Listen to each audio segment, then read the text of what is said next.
Welcome back to the Army Painter Studio. We have another fun challenge taking place between our resident studio painters Thomas and Steffen. With the launch of BattleTech Universe from our friends at Catalyst Games, they were inspired to paint up some mechs from rival houses.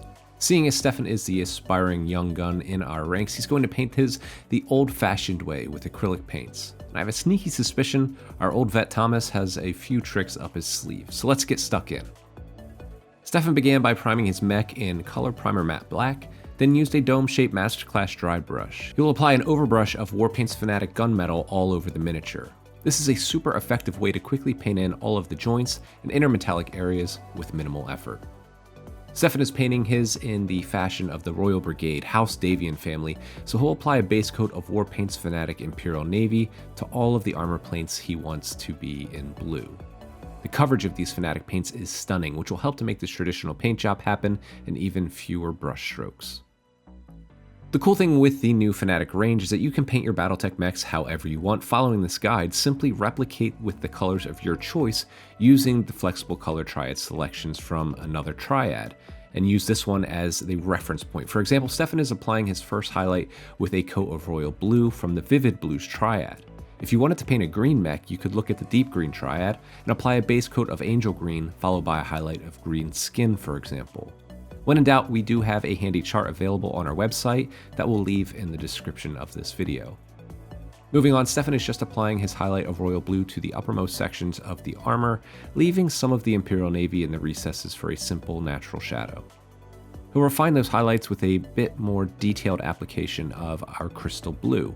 Once again, this is from the Vivid Blue Flexible Triad, which are now available as bundles that you can order from our website. Be as neat as you can here and only apply this to the most raised edges and details. Next, Steffen will incorporate some of the Davion family livery with some sparing application of dragon red, painted very carefully in a striped fashion down the surface of the armor.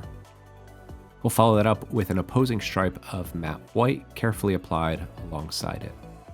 Next, we'll paint the lens of the mech with molten lava, highlighted very simply with glowing inferno.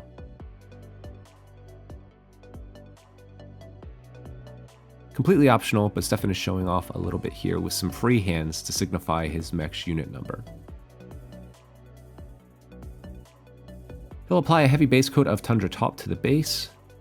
Once dry, he'll apply a heavy dry brush of Wastes and Clay from the Fanatic range. And after finishing off the base, Steffen's mech, painted in the traditional layered technique, is complete.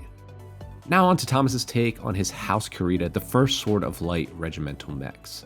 And yes, I did say mechs, because Thomas has decided to paint more than one in the amount of time it took Steffen, because he will be using our Speedpaints. Speedpaints are a one-coat system that apply an easy base coat, shade, and highlight in one pass. These paints are great for getting those mechs painted up in absolutely no time at all. Using blood red, we'll apply this all over the miniature. The Speedpaints do a lot of the heavy lifting for you, so you don't have to apply a wash or highlights later on if you don't want to.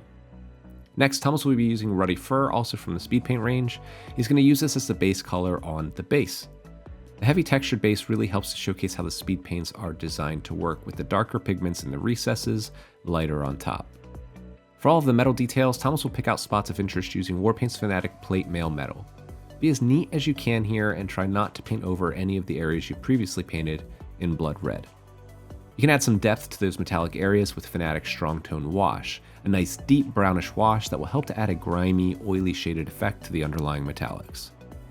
Finally, grab some matte black from the Warpaints Fanatic acrylic range and you have 5 fully painted BattleTech ready mechs for your next game.